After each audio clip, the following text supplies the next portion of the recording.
গাইছ তলত এটা ভিডিঅ' দিছোঁ চাওকচোন এবাৰ।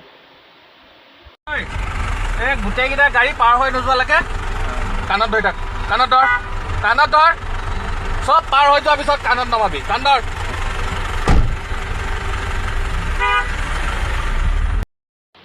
এয়াই হ'ল আমাৰ অসমৰ ফকতীয়া ডন। মান্তি হৈছোঁ মানুহজনে কিবা এটা ভুল কৰিছে, সেইটো দেখা নাই যিহেতু এইটো মান্তি হৈছোঁ আৰু কিবা এটা ভুল কৰিছে মানুহটোৱে।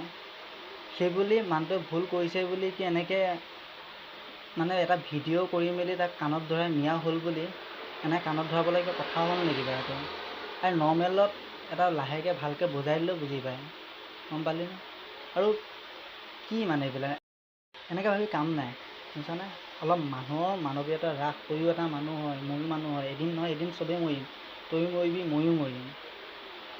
মানুহৰ প্ৰতি অলপ মানৱীয়তা ৰাখ, নিজক বেলেগক সন্মান কৰ, নিজেও সন্মান পাবি।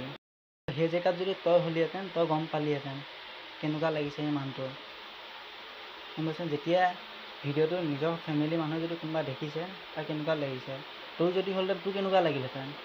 ভাবি চাচোন এবাৰ নিজকে সেই জেগাত ৰাখি মেলি তাৰ জেগাত ৰাখি ভাবিছা এবাৰ। এতিয়া কিছুমান আহিব কমেণ্ট দিব তই মিঞাৰ ফালে হৈছে কিবা ফালে আছে, আৰে ভাই তেনেকুৱা একো মিঞাৰ ফালে কোনো জাতিৰ ফালে হোৱা নাই। এবাৰ নিজে ভাবি মেলি চাব, নিজে এবাৰ ভাবি মেলি চাব